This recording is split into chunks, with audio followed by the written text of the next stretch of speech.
so many people struggle with, even if they don't know they struggle with it. So we are going to get right into sugar and sugar addiction. But thank you for joining me. Thanks for having me. It's an honor. I appreciate it. So I want to find out from you what made you go on this journey. Tell me about your upbringing. Were you a kid that was overweight? Were you a kid that ate a lot of sugar? How did you get into this? Yeah, no, thanks. It really probably started a generation ago, maybe two. My grandmother died when my mom was only 8 years old. And the reason that's relative to the story is that they made a deal with the guy who owned the store across the way. And anytime my mom walked into that store, my grandfather had said, just give it to her, give her any candy she wants and put it on my tab.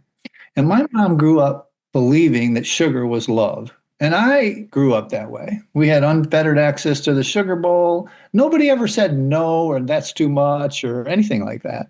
And, my mother was always eating it. So she always had a stash and was always baking. And anyway, I grew up that way. Fast forward, I run into beer at 13 or 14. And I want to make sure this is like the main arc of the whole lesson, if you will, podcast information is that I didn't realize sugar was changing how I felt. I didn't realize that it changed how I was like, that it could stuff down feelings or anything like that. But I knew beer did. I was kind of shy and I could talk to girls, drink behind the high school and go to the dance and talk to the girls. And so I realized that, that was happening, but who knows at that age, right? So anyway, quick fast forward. That party lasted till I was about 28 and I got sober. And I can talk about that if you want. But more importantly is I went right back to sugar, as a lot of people do, both recovering and, I really do genuinely believe it is the gateway drug, but it's unconscious because it's always everywhere and almost free and child can score it. No one realizes. Some of the people now in the world of emotional eating, they get it sort of, but they still don't understand it in a deep way, the way that they should understand it. So anyway, keep going, fast forward. I had a regular life, kind of, business and what have you, but I had a couple of kids, twins actually, and I somehow talked my wife at the time into having them with no sugar, no flour, no caffeine while she was pregnant until they were 6 years old. And you can imagine that this is kind of a different story. And they especially this is like 30 plus years ago, they didn't no one realized that this was happening. So we were fighting against the grandparents and the schools and everybody, the parent, everybody thought we were depriving them of childhood, right?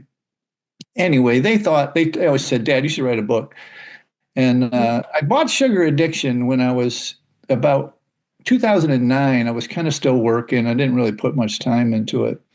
And then about 2016, I started doing these summits where we've interviewed, everybody that you can think of in the world of sugar reduction. And that was really part of the kickoff of the book came out in 2018. In 2000, and this is really where the thing blew up. So here I am now, semi-retired. I'm coaching. I'm doing these summits. I'm doing whatever. The book is, I'm running around promoting the book.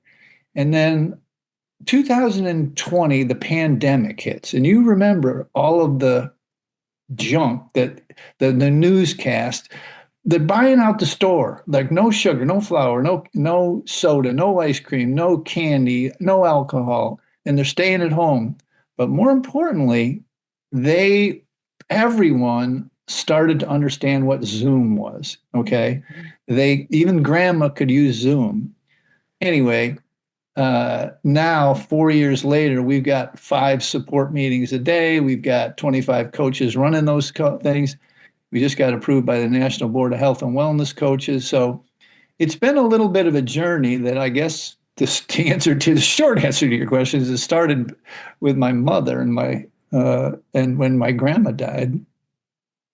So when your grandmother died, was your mom, was your grandmother, was anyone overweight from all the sugar? Did it affect them physically?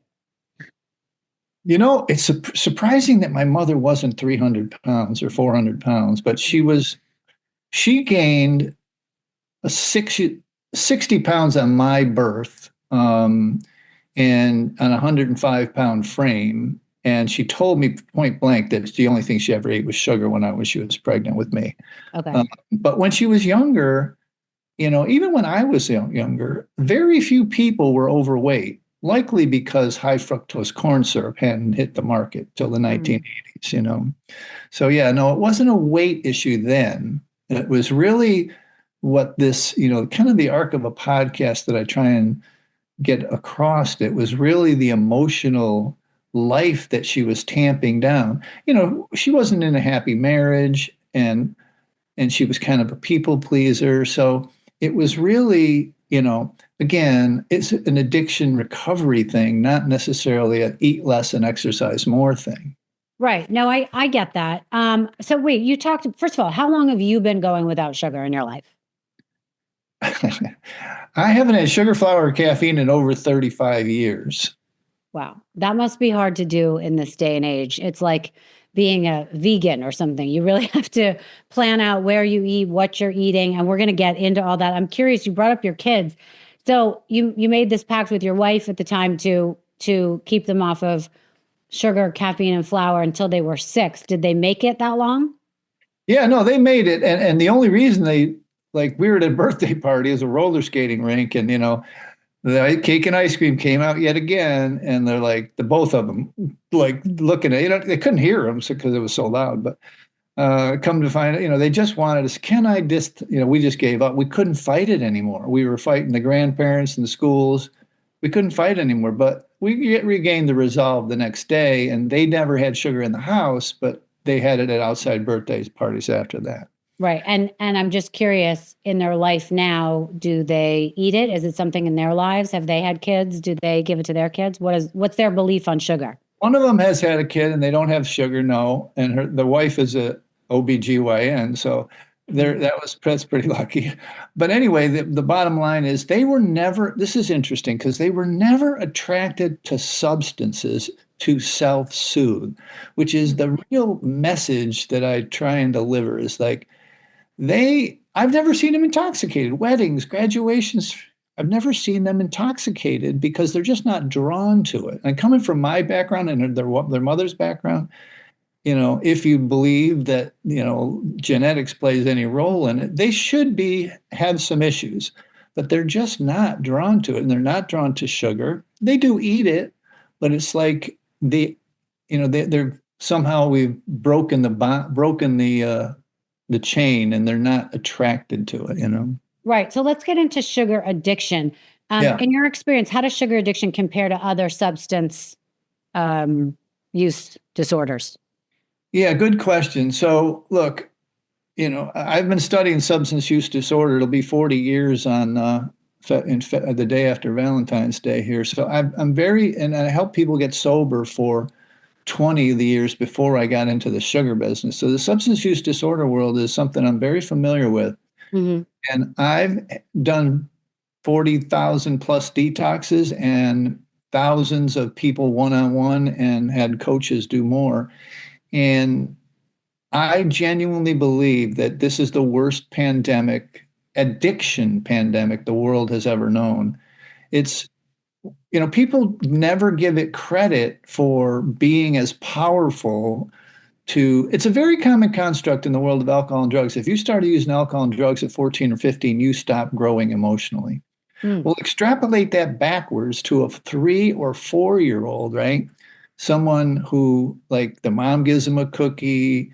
They don't form this habit like in a conscious way. Like, you need a beer on a Friday to numb out because you're sick of the boss, whatever.